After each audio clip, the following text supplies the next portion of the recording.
o PEP. Ito naman ay para sa mga posibleng na-expose sa HIV. Ang post-exposure prophylaxis ay isang paraan ng short course ng HIV medication. Ginagawa ito within 72 hours or 3 days matapos ang exposure sa virus. Kung ikaw ay prescribed ng PEP, kailangan mo ng medication araw-araw sa loob ng 28 days. Matapos ang 4 to 6 weeks, kailangan nang magpa-test for HIV.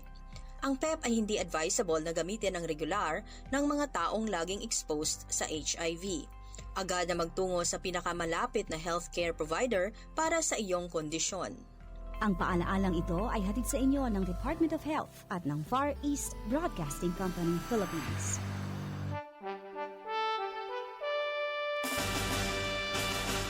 Fuerza Naval, ang inyong hukbong dagat sa kanlurang Mindanao. Programa natin to dahil pagsama-sama may pag-asa, pagtulong-tulong may pagsulong. Mapapakinggan tuwing Sabado alas 11 ng umaga. Dito lang sa 1116 DXAS, your community radio.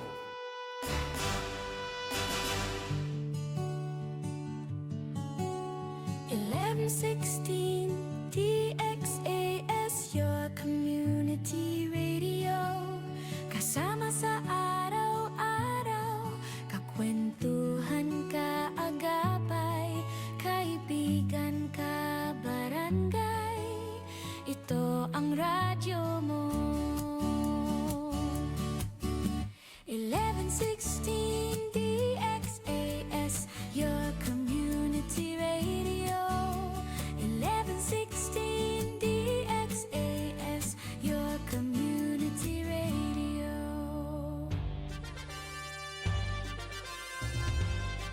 Este el DXAS FEBC, de ustedes Radio Comunidad, ta serví para conectar gobierno, privado y mga miyembro del comunidad. DXAS 1116, de ustedes Radio Comunidad.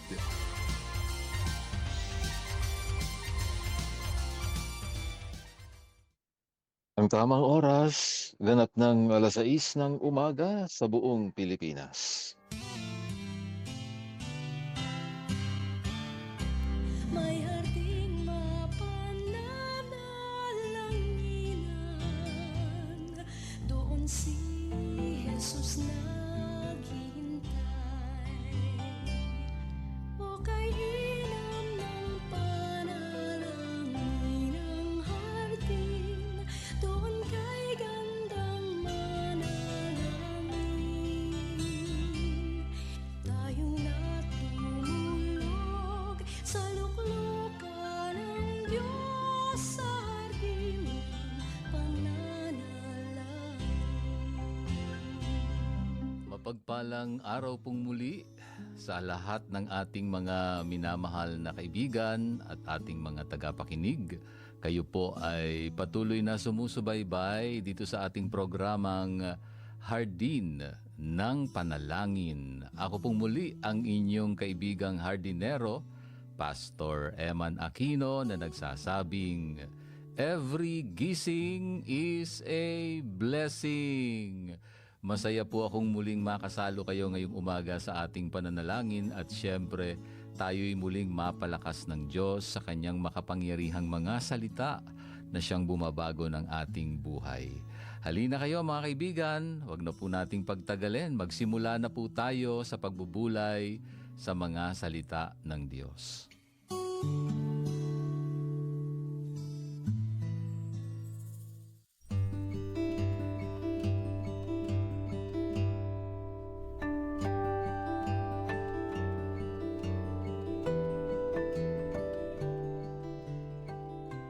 Magandang oras pong muli sa inyong lahat, mga kapatid, mga kapuso, at mga ka-HNP. Muli po tayo magsama-sama para sa Day 9 ng ating serye. At pinag-uusapan natin sa ilang araw ding nakalipas kung paano tayong patuloy na magtitiwala sa Diyos sa gitna ng iba't ibang krisis o bagyo na dumarating sa ating buhay. Kumusta po ang puso mo ngayong umaga? Marahil ay may dala-dala kang bigat o baka naman ay nasa gitna ka pa rin ng isang mahabang krisis. Ang paksa po natin ngayong umaga ay tungkol sa isang bagay na madalas nating iwasan. Pero lahat tayo ay nakakaranas. Ang pain o sakit ng kalooban. Pero ang tanong, may saysay ba ang lahat ng ito? Itong mga nangyayari ngayon sa panahon natin. Ang tema natin ngayong umaga ay purpose sa gitna ng pain. Tandaan mo ito ka-HNP, walang sinasayang na sakit sa kalooban ng Diyos. Walang sinasayang na pain ang ating Diyos. Ano? Now, buksan natin ang ating mga puso sa pangako ng Diyos mula sa Roma, Kapitulo 8, talatang 28. Ito ang ating pagbabatayang talata sa araw na ito. Sabi po dito, alam nating sa lahat ng bagay ay gumagawa ang Diyos para sa ikabubuti ng mga nagmamahal sa Kanya. Linawin natin ha. Hindi po sinabi ng verse sa Romans 8:28 na ang lahat ng nangyayari ay mabuti. Hindi po ganun ang sinabi. Ang krisis ay hindi mabuti, siyempre. Ang problema, hindi rin yan mabuti. Ang sakit ng mawala ng trabaho ay hindi rin yan mabuti. Di ba? Ang pighati ng mawala ng mahal sa buhay, katulad ng nararanasan ngayon ng ilang mga kapatiran natin, mga tagapakinig natin, pamilyang Bonyog, pamilyang Balido, hindi madali, masakit. No? Yung kapighatian ng mawala ng mahal sa buhay ay hindi natin maituturing na mabuti, di ba? Hindi yun masarap na karanasan. Now, tingnan natin ang Diyos bilang isang master weaver. No? Siya yung naghahabi ng buhay ng bawat isa sa atin. At ginagamit niya itong mga sitwasyon na sa tingin natin ay hindi mabuti. Masasakit na pangyayari. Isipin niyo yung isang tapestry o isang hinabing tela, no? Yung binuburda. Kung titingnan mo, ang likuran ng telang iyon, ano ang nakikita mo? Siyempre, hindi maganda. No? Magulo, di ba? Maraming mga buhol, nagbubuhol na mga sinulid, at may mga kulay na madidilim, no? Yung itim, yung abo, madilim na asul, at mukhang walang direksyon kung titingnan mo sa likuran ng tela, no? Parang walang nangyayari. Pero kapag binaligtad mo ang tela at tiningnan mo yung harap, doon mo makikita ang disenyo. Napakaganda pala. Di ba? Ang Diyos ay ang ating master weaver. Ginagamit niya paraan o kasangkapan ang mga iba't ibang problemang pinagdadaanan natin sa buhay. Whether you like it or not, paraan pa rin ng Diyos yan para hubugin tayo ang ating mga buhay. At maging isang napakagandang disenyo na kanyang nilalayon na gawin o yun yung kanyang purpose sa lahat ng ito. Ang dark threads na nakikita nating mga sinulid na madidilim sa likod ay yung ating mga pagsubok, problema, luha, at kabiguan sa buhay. Kasi kung puro maliliwanag na kulay lang ang gagamitin, hindi po lilitaw ang ganda ng pattern. Hindi po ba? Kailangan ang dilim para magkaroon ng contrast at lalim ang obra maestra ng buhay mo. Lalong pinagaganda ng Diyos. Yun po yung ating gustong makita rito. Kaya pagka may nangungumusta sa'yo, magandang sagot wag yung ganun pa rin. Hindi, wag ganun pa rin. Dapat may nangyayaring pagbabago, di ba? Ang magandang sagot, ito, lalong pinagaganda ng Diyos. Di ba? Ang sarap pakinggan nun lalong pinagaganda ng Diyos. Dahil sa iba't ibang mga pangyayari sa buhay, masaya man o malungkot, may krisis man o wala, nagtatagumpay, nagpapatuloy, nagtitiwala sa Diyos. Ngayon, ang tanong, bakit hinahayaan ng Diyos ang pain? Bakit hinahayaan ng Diyos ang pain? Kung mahal niya tayo, sabi ng iba, bakit kailangan masaktan tayo? Bakit kailangan pa akong masaktan? Well, narito ang 3 bagay na ginagawa ng pain sa ating buhay para sa ating ikabubuti, sabi nga ng Roma 8:28. Number 1, pain protects us.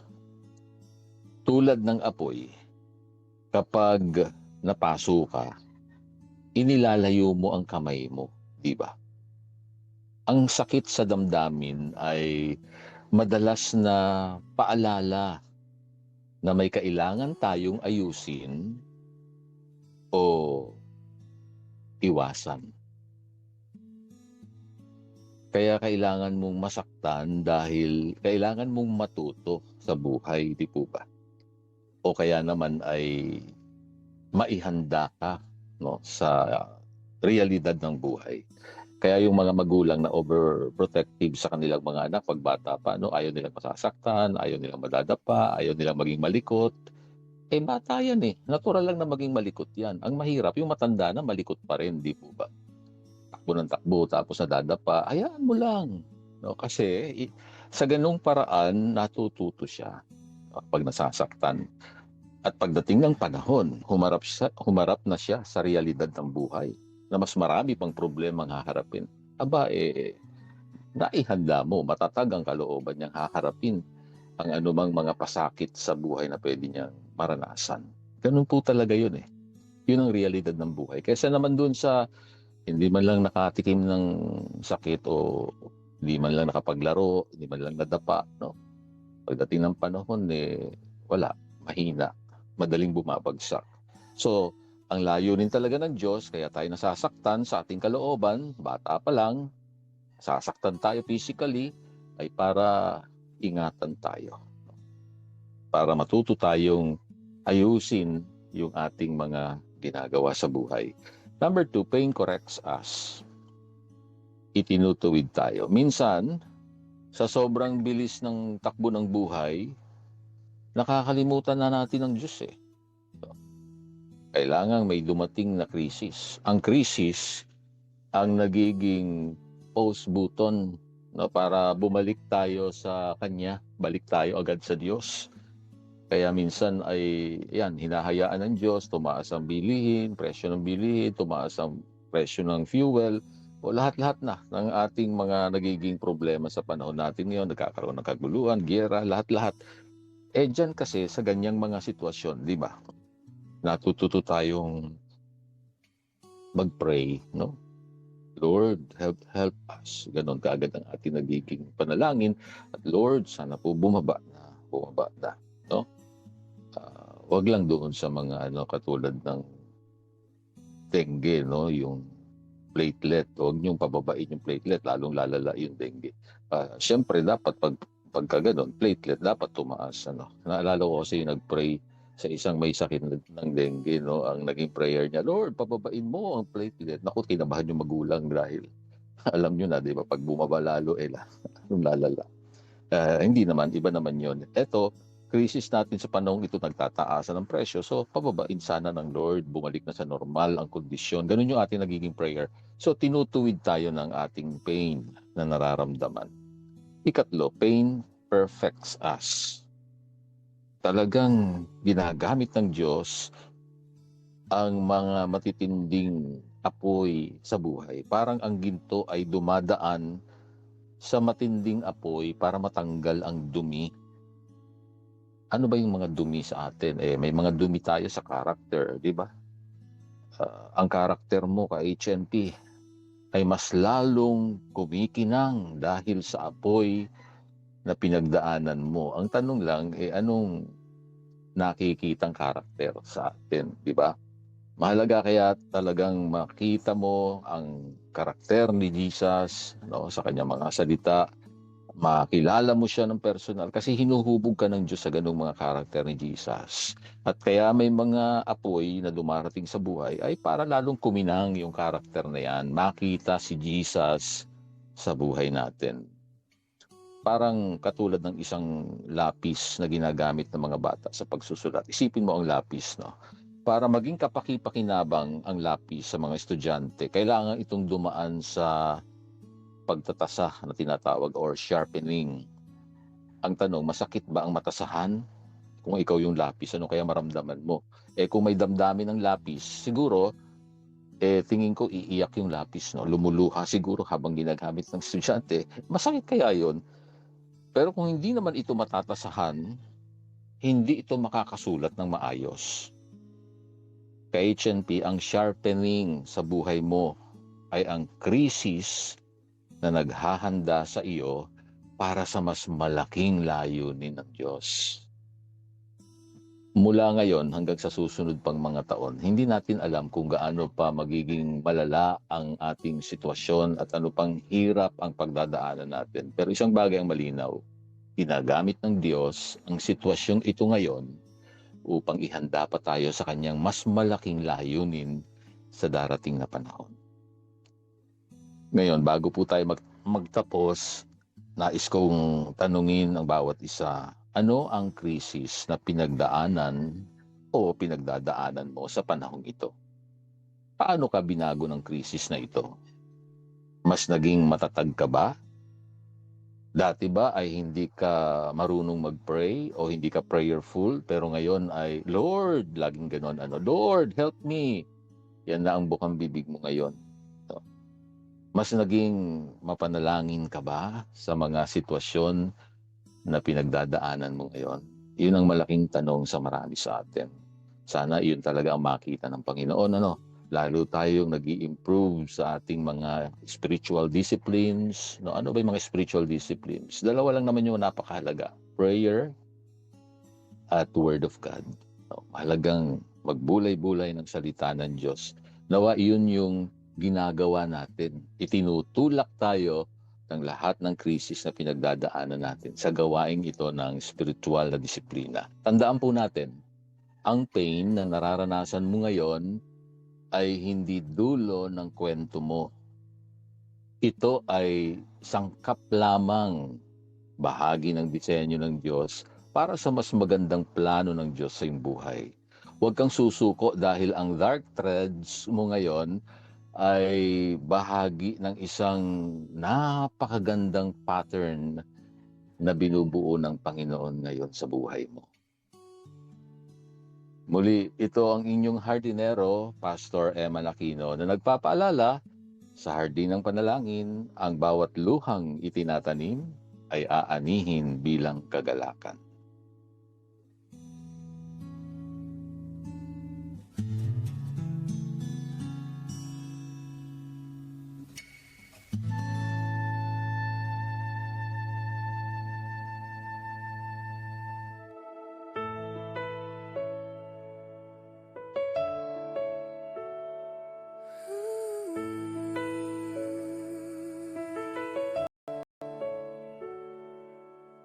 Magandang umaga, O Panginoon naming dakila, purihin ang ngalan mo magpakailanman.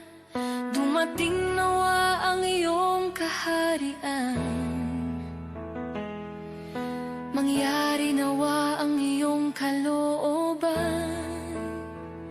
Sa aming mga buhay, ikaw lang ang papupurihan. Sa iyo kami umaasa, sa lahat ng aming kailangan. Sa mga tukso kami ay tulungang lumayo. Sa mga kasalanan kami ay patawarin. At patawarin namin ang nagkasala sa amin. Sa araw-araw ay ikaw lang ang susundin. O Ama namin, narito ang aming dalangin.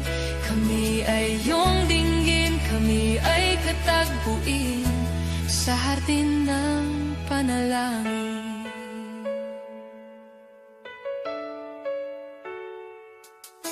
Ikaw ang aming pag-asa sa bawat problema at kabigatan. Ayon sa iyong mabuting plano at kalooban, makakaasa kami ng kasagutan at bibigyan ng kalakasan at kagalakan.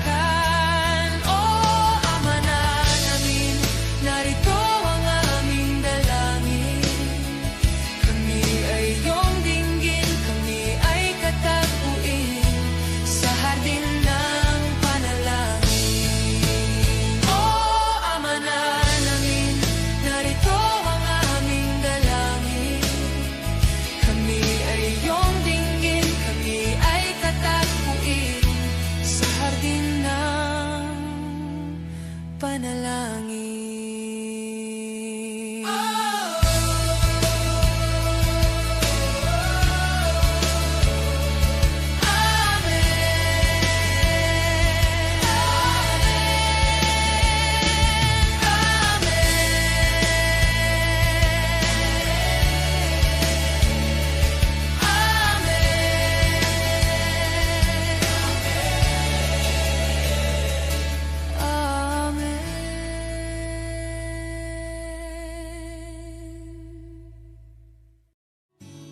Palakasin at pagtibayin ang pagsasama ng pamilya sa tulong ng ating pinagbuklod na pagdulog sa ating mapagkalingang Diyos.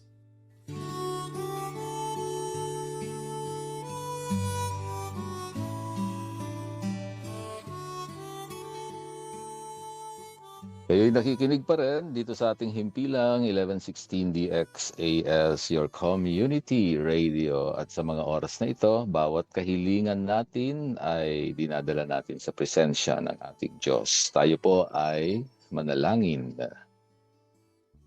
Mapagpalang Ama na nasa langit, kami ngayon ay muling nagpapakumbaba. Lumalapit kami sa iyo. Salamat dahil alam naming hindi mo sinasayang ang aming mga luha sa gitna ng mga masasakit na sitwasyon. Naniniwala kami na may layunin ka po at mabuti ang layunin mo. Mas marunong ka sa amin. Alam mo kung ano ang nakabubuti sa amin. Kahit na kung minsan tingin namin parang hindi maganda yung nangyayari o hindi mabuti. Pero Lord, limitado ang aming karunungan. Wala kaming alam sa totoo lang sa lahat ng bagay. Ikaw ang higit na nakaalam ng mas mabuti. Kaya natututo kaming magpasakop sa kalooban mo. Yakapin mo ang bawat nakikinig ngayon. Nakikinig na nawawalan ng pag-asa. Mabigat ang kalooban. Ipakita niyo po sa kanila ang ganda ng disenyo o pattern na hinahabi mo pa ngayon sa kanilang buhay.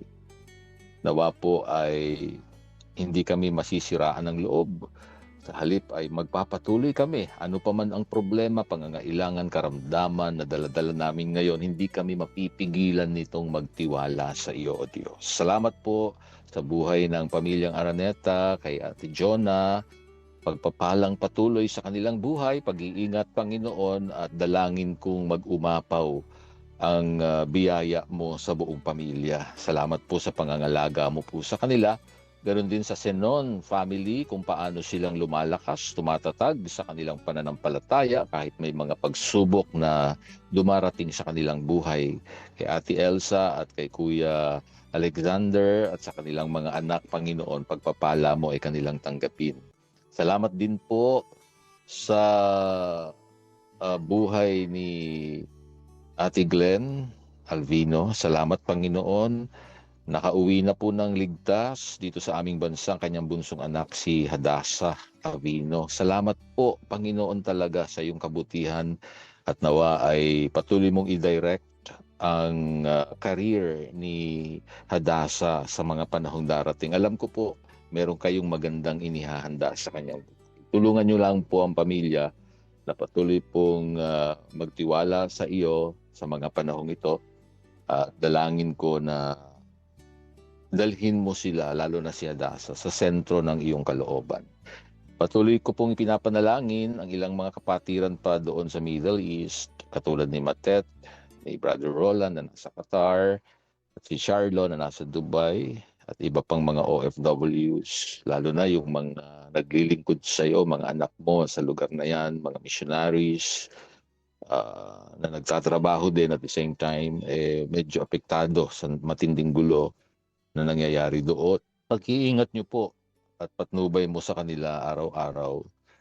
Lakas, spiritual at pisikal, ipagkakaloob mo, Panginoon. Wala po nawasan ng patuloy na panghihinaan ng loob sa gitna ng kaguluhan. Sabi mo nga, ikaw ang aming refuge, ikaw ang aming kalakasan, an ever-present help in trouble. Kaya yun ang aming dalangin, Panginoon, sa bawat isa. Kay G. Estrada, kay Joffrey, sa buong pamilya, Panginoon, pag-iingat mo at pagpapala rin sa kanila. Kasama na rin si Nanay Vicenta sa kanyang kalusugan at sa iba't ibang mga aspeto ng buhay, provisyon sa kanilang pangangailangan, sa Tolentino family, pagpapala mo ay patuloy nilang tanggapin. Ganon din, Panginoon, kay Gianna Narvaez. Lord, nagpapasalamat po kami sapagkat ipinagkaloob mo ang complete healing or recovery mula sa breast cancer.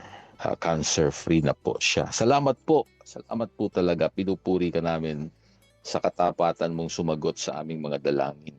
Salamat din kay Evelyn Negrito sa buong pamilya. Palakasin niyo po sila at lalo niyo pong ingatan ang bawat isa. Dalangin ko lalo pa nilang maranasan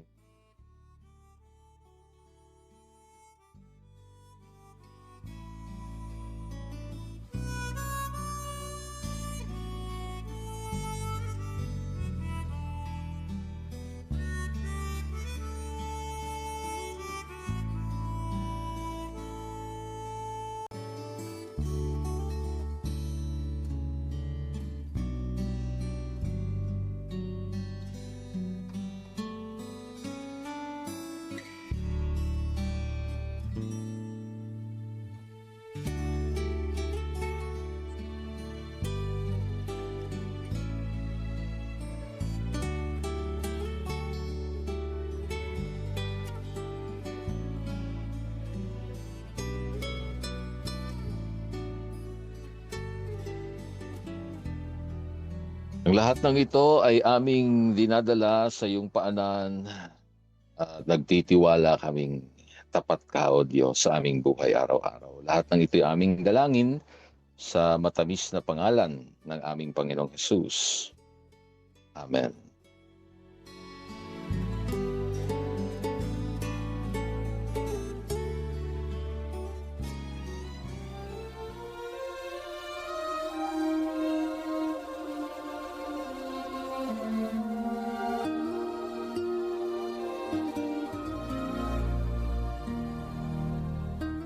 Kagalakan ko po ang maging lingkod ng Diyos sa inyong buhay dito pa rin sa Himpilang 1116 DXAS, your community radio.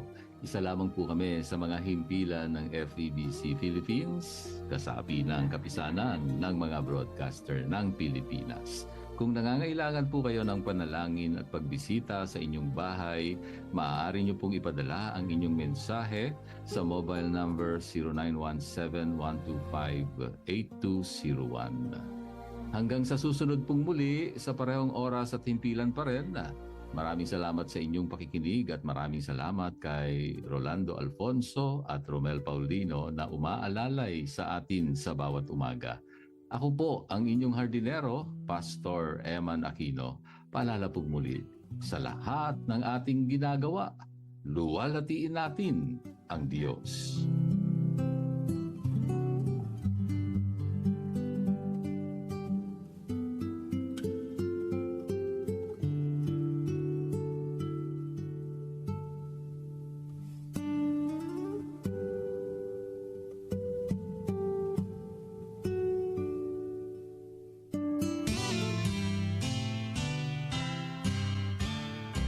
May harding mapananalangin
Paano nga ba naipapasa ang HIV? Ang HIV o Human Immunodeficiency